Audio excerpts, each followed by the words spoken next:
So, I want to talk about what we're looking for for professional people. When you think of a professional, doctor, an insurance agent, a lawyer, whatever industry that you find those professionals in, a soldier, what common characteristics do those professionals share that may have nothing to do with selling cars? Courtesy. They're courteous. Guys, fill in the blanks. And I get good news for you. There's no wrong answers. Right? Professionals are courteous, aren't they? What else? Knowledgeable. They're knowledgeable. They're, you know what? Besides knowledgeable, I want you to write the word practiced. Because from this point forward, gentlemen, you're in the practice of retail automobile sales, just like a doctor's in the practice of medicine or a lawyer's in the practice of law. The word practice requires that you do what? Right. Practice, doesn't it? Could you imagine taking your mom to a heart surgeon and say, he comes out and says, I've got bad news, your mom's gonna need bypass surgery. I don't want you to worry about it. I went through that class back in '78, and I feel like if we get her chest cracked open, it's all gonna come back to me. Right? Yeah.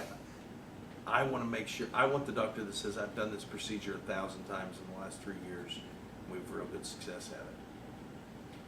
Most professional salespeople learn how to play church league softball. You go through a 2-week training course, and we show you where the bases are, what the pitcher's function is, what the batter's function is, and then you go out and try to make professional wages based on what you learned in 2 weeks in training. You can't do that. From this point, for the rest of your career in retail automobile sales, you're in the practice of this profession. That means your car needs to become a university on wheels.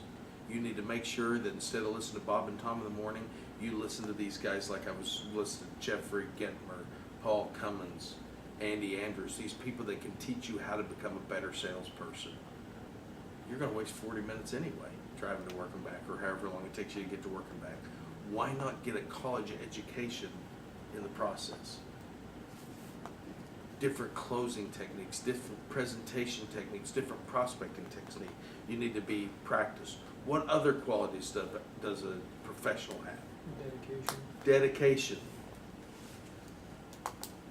Don't you think that professionals are dedicated to their career? I had a guy that applied for this job, and I was going to hire him, but he told me that he was going to give this a try and see if he could do it. And I didn't hire him. And he fit every credential that I was looking for, somebody that we'd like to have on our team, except for he wasn't committed. When Cortez sailed his ships to the Yucatan Peninsula, when they landed with 500 Spaniard soldiers, they practiced, drilled, and rehearsed for a month and a half. Combat skills and practice, because they knew they were going to go in and meet hostility. And before they went in on the conquest to find this golden city, Aztec city, he did one thing to reassure his troops that he was committed. Does anybody know what he did? He pulled them all up on the beach. He had an Amway meeting, got them good and fired up, and screamed, "Burn the boats!" And archer bearers on both sides burned every dinghy that was out there, with the ship sitting in the distance and no way to get to them. He said, "Gentlemen, if we leave here today, we're leaving in their boats." That's commitment. That's Okay? commitment. Don't leave yourself an option. Just convince yourself from this day that you're going to succeed. That you're going to do every single thing in your power. You're going to study harder. You're going to be a better list builder. You're going to commit. You know what? Nobody ever become the CEO of General Motors and said, "How'd you become the CEO?" "Well, I was sweeping the floor, and I was just sweeping the floor one day, and they said, 'How'd you like to be the CEO of General Motors?'" Sacrifice took place. Somebody worked harder and worked smarter, right? we need to be organized, don't we? You think professionals are organized? You think they're goal-oriented? Yes? Yes. They know what they have to do today and every day to be successful. They can't just be floating around on a breeze, hoping that something's going to happen. We've already said they need to be friendly, correct? Confident. Confident. I'm going to tell you something that Joe Verdi said a long time ago. Knowledge instills confidence, right? There's nothing worse than false confidence. You know, I believe in the power of positive thinking, but I'm really, really doubting that a tackle for the Kansas City Chiefs would make a very good ballerina, even if he had all the self-confidence in the world, right? He's just not. He's having enough trouble being the tackle. What's that? He's having enough trouble being it, especially the Chiefs. Yes. I apologize, Kansas City Chiefs. Positive self-image. You got to like yourself in this business. You got to be able to look in the mirror and like yourself in this business. If you can't do that, you need to work on that. Little Ben Hooper was born in an age and a day when people who didn't know who their fathers were treated horribly, terribly awful. If you didn't know who your daddy was back in the 1930s and 1940s, you were ostracized from the community. Little Ben would go to school every day. None of the kids would play with him. He'd always sit at his little desk and study.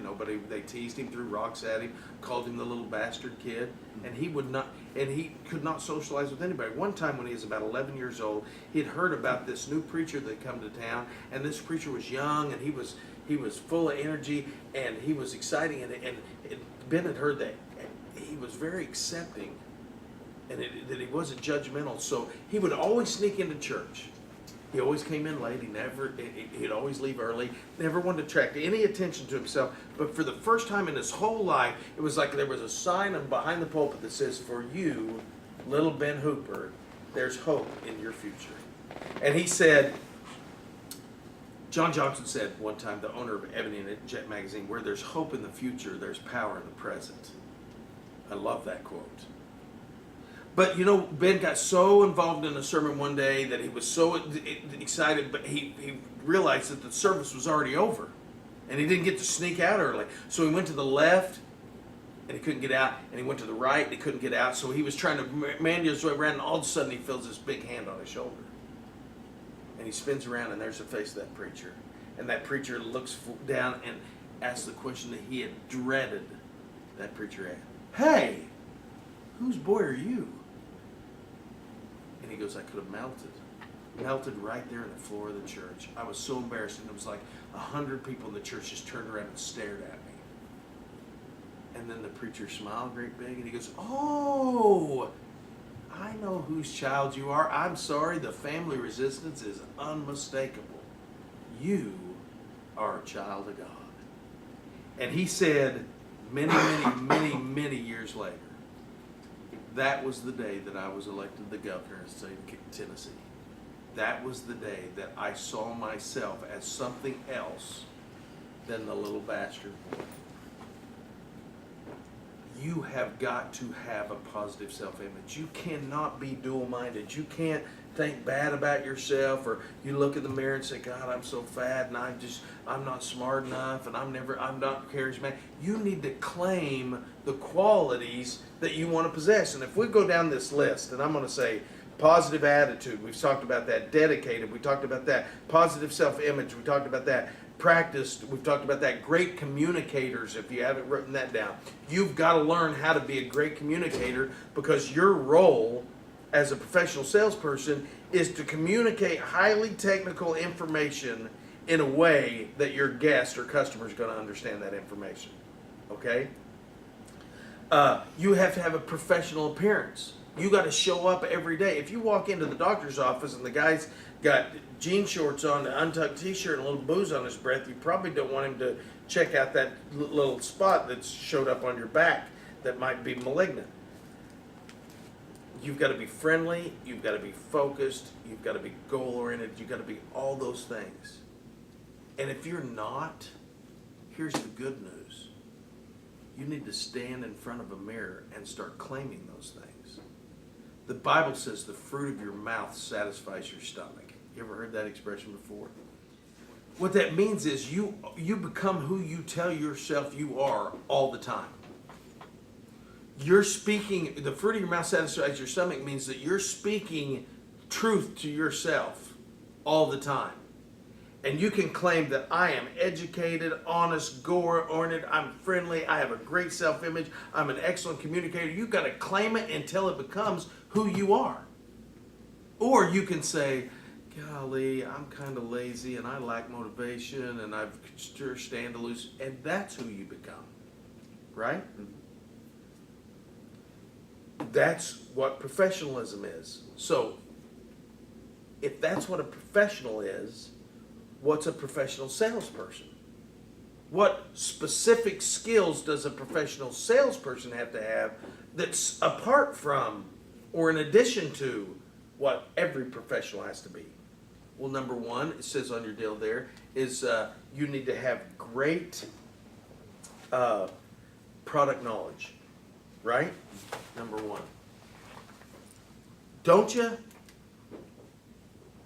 Shouldn't you know what you're selling inside and out? Seems like.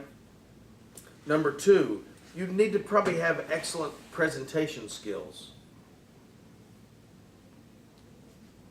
Number three is phone skills, and that's already in your blank. Also, you need to have closing skills. You need to have negotiation skills. And you have to have excellent customer relations. Guys, on the last one there that says customer relations, I want you to write these words down. Honor your commitment. You are as good as your word. If you tell a customer you're going to do something for them, you need to overpromise or underpromise and overdeliver. You never, ever, ever want to put yourself in a situation that you're not constantly exceeding your customer's expectation. That makes sense? You want owners for life? That's how you do it. Say, golly, this guy is unbelievable. He is 3 steps ahead of me all the time. Wow factor. I don't want anybody to come to our store and say, I was satisfied. I want them to go, that was the easiest car buying experience I've ever had in my life. You want people to want to be here. That makes sense? Yeah. All right. Moving on. We got 7 minutes. Let me see where we're at in our little book, Qualities of Professionalism. All right. Our sales process is like DNA. It's a bendable but not breakable way of handling clients and buyers to ensure the total effort with every opportunity. And what that means is we're going to do it exactly the same way every single time. It's like ISO 9000 for those of you that's been in manufacturing. And if you haven't been in manufacturing, basically ISO is this. Here's the book that says how we're going to do it. We do it according to the book, and here's the book that says how we did it. And if we have a problem in the process, we can go to that specific step in the process to identify the problem. So if we have a selling system that's set up exactly that same way, that it's a step-by-step process, if we're having trouble demoing or having trouble getting a write-up or having trouble closing somebody after the write-up, we can go to the step instead of dumping a bunch of car parts on the floor and putting the car together 16 different ways. We're going to do the process exactly the same way. But in this timeline that's in your book that says X and X and it says problem sell, in that little bitty slot I want you to write the word selling. Right there, between the X's, write the word selling. That's a timeline. And at the next X, I want you to write the word closing. So basically what I'm telling you is, gentlemen, if you spend this much time selling, you'll spend this much time closing. And I got news for you. The longer you talk about money, the less you make. Everybody hear me? The longer you talk about money, the less you make. The professional sale is just the opposite. Look here. If you spend this much time selling, you spend this much time closing. And there's a relationship when it's the longer you talk about money, the less you make. Best case scenario is book indicates we're going to be looking at your car at this with $1,000 down, your monthly payment's this, and the customer goes, great, where do I sign? You're going to make a lot of money on that transaction, right? Yep. But if you go back and forth and back and forth and back and forth for 45 minutes trying to squeak out a minimum commission, the longer you talk about math, but the more time, the more desire of ownership you create, the more money your customer will pay for it. Because time spent with the customer obligates the customer to the salesperson, right? Time spent with the buyer obligates the customer to the salesperson. You have to remember that. Because there's only 5 decisions that a customer has to make in a buying process. Only 5. What to buy, where to buy, when to buy, and from whom to buy.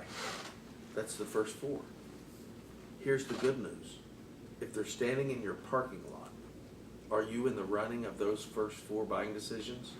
Aren't you? Yep. If they're talking to you on the phone, are you not in the running on those first 4 buying decisions? Of course you are. The only unanswered question is what? What's the only unanswered question? What are you looking for? No, price to pay. Isn't it? What if they've decided what to buy, where to buy, when to buy, and from whom to buy, the only question we've left them is how much is it? Price to pay. When they walk into the store, from the time you meet them, what's the first question that comes up? How much you looking to spend? How much is it? What's it going to cost me? What's my payments going to run? How much can you give me my trade? I've only got 5 minutes. Ballpark me on what my car's worth. Price to pay is the first question that comes up. And the reason it's the first question that comes up is because the customer comes to the dealership with an overwhelming fear of loss, right? So knowing how to handle those price smokescreen objections from the beginning is going to help you make more money. Because you know what? That is a knee-jerk roadblock that the customer puts up born out of fear of loss.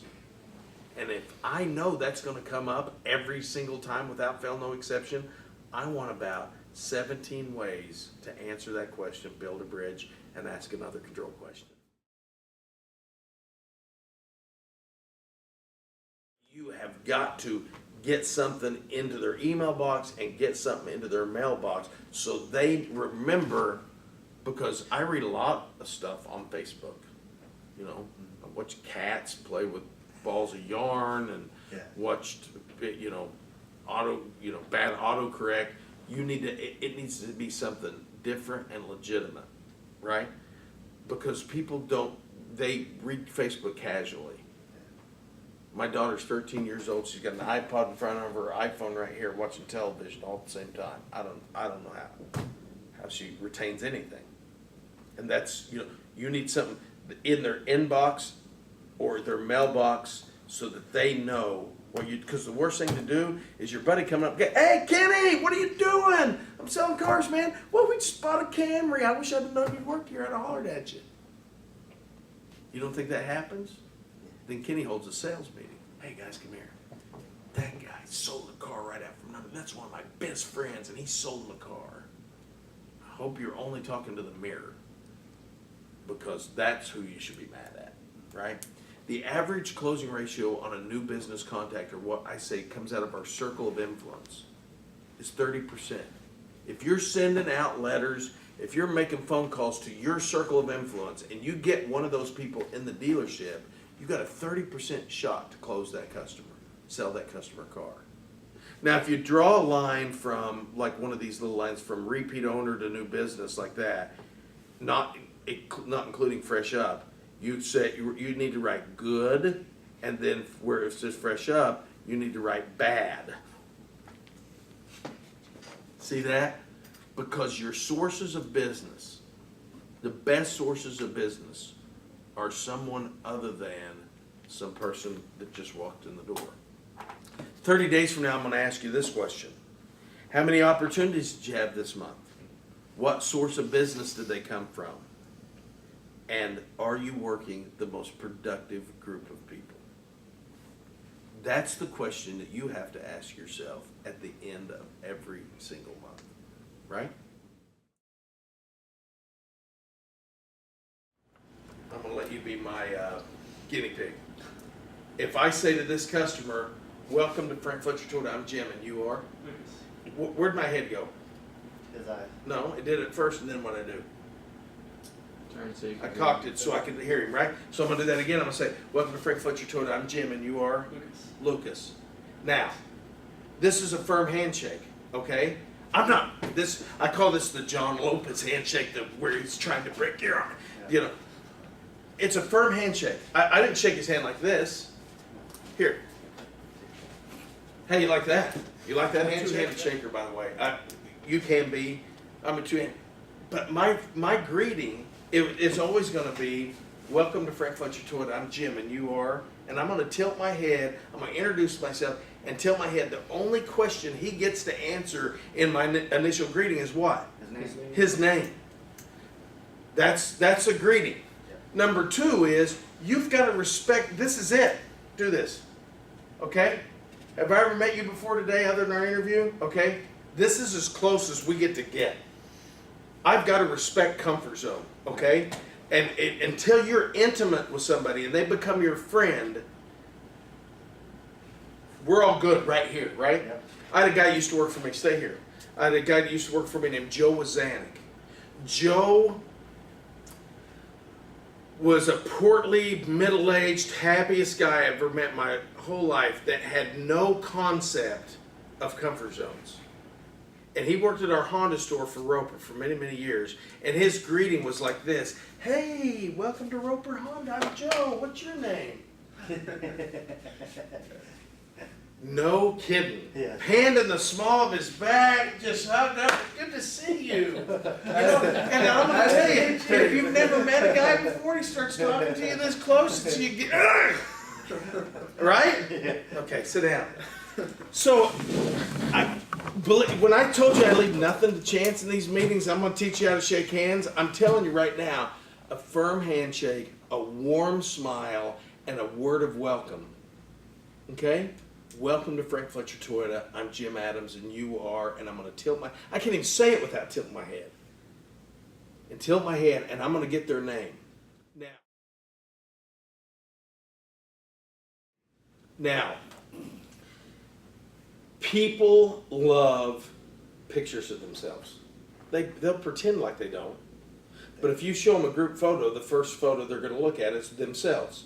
We're talking about basic sales psychology. If you show them a picture with 100 people in the picture, they're going to find themselves first. Yeah. Anytime you use a customer's name, they pay more attention. So if he says Lucas, I'm going to work very, very hard to say Lucas's name to him throughout the process. Not so much that it sounds corny, Right. but I'm going to do it for two reasons. Number one, I need to remember it. The worst thing in the world you can do is when you're getting their title work started, don't have to ask, and what was your name again? Bad luck. Bad luck. A bad luck greeting is, can I help you? Because the response is, I'm just looking. That's a bad luck greeting. You can say it if you want to, as long as you understand, it means nothing, their answer. Firm, when you're up, be up. Mentally and physically prepared to take an opportunity. A firm handshake, a warm smile, a word of welcome, and respect their comfort zone. If you do that, you're on your way to a professional sale. But you can screw it up by not being up, not being out there. That you're jacking around doing something else, and you look up and you see a customer about ready to get back in your car, and you run out there, hey, can I help you folks? No, we've already looked. They get back in their car, they were here 90 seconds, they drive to Crossroads Chevrolet and say, God, I was at Fletcher Toyota for 15 minutes, nobody ever come out and waited on me, drove till right before I was getting ready to leave. And they might have been here 90 seconds, but the truth of the matter is, 90 seconds is a long time on a car lot, right? We subscribe to the theory of LLBB. That's an acronym that means they got to like you before they'll listen to you before they'll believe you, and believe you before they'll buy from you. But first they got to like you. And the only way they're going to like you is if you get out there promptly, give them a firm handshake, a warm smile, a word of welcome, and respect their comfort zone. That's the first step. There's only 12 steps in the car business, just 12. And there's only 10 or 12 customers. Everybody looks different. Some are fat, some are skinny, some are tall, some are short, some of them are pretty, some of them not so much. But they all have the same, there's about 10 different personality traits. And as long as you can figure out who you're dealing with, it's really easy to sell those 10 people a car. But everybody likes the sound of their own voice, and everybody likes to hear their name. And their attention span will go up by 30 or 40% if you say their name back to them. Lucas, let me show you this. Or, look, I know, Lucas, you said this is going to be important. Every time you say their name, they listen. They're boop. Because you're not a mark on the wall. That you're somebody that has value to that salesperson because they enough to remember their name. Right?